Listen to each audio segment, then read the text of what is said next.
Pasukan pendudukan Libanon Hizbullah melancarkan serangkaian serangan terhadap wilayah Israel. Sekitar 25 roket diluncurkan menyasar kota utara Kiryat Shmona pada Senin, 27 Mei 2024 malam. Hizbullah menyebut serangan ini membalas tindakan Israel yang menewaskan seorang anggota teror di luar rumah sakit Libanon Selatan pada hari sebelumnya. Sementara militer Israel mengklaim mereka berhasil mencegat beberapa roket yang diluncurkan Hizbullah. Layanan ambulans Magen David Adom sedang memindai lokasi dampak untuk mencari kemungkinan cedera. Sebelumnya Hizbullah juga meluncurkan serangan sekitar 35 roket ke kawasan Gunung Meron di Israel Utara. IDF mengatakan roket-roket tersebut menghantam daerah itu. Namun, tak ada laporan korban cedera akibat serangan tersebut. Meski dampak memicu setidaknya satu kebakaran di dekat komunitas utara Sabsusa.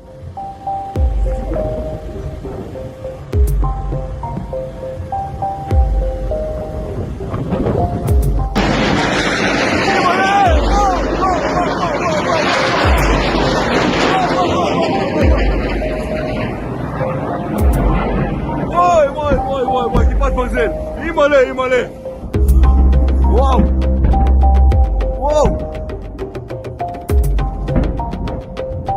ايمالي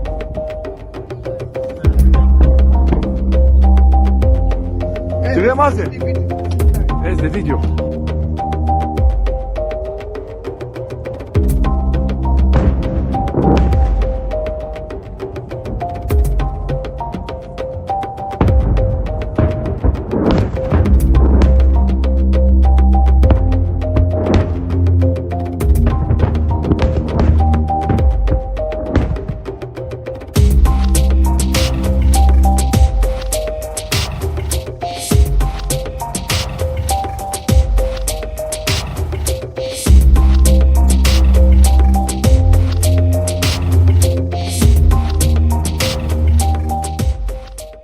Download Tribun X sekarang, menghadirkan lokal menjadi Indonesia.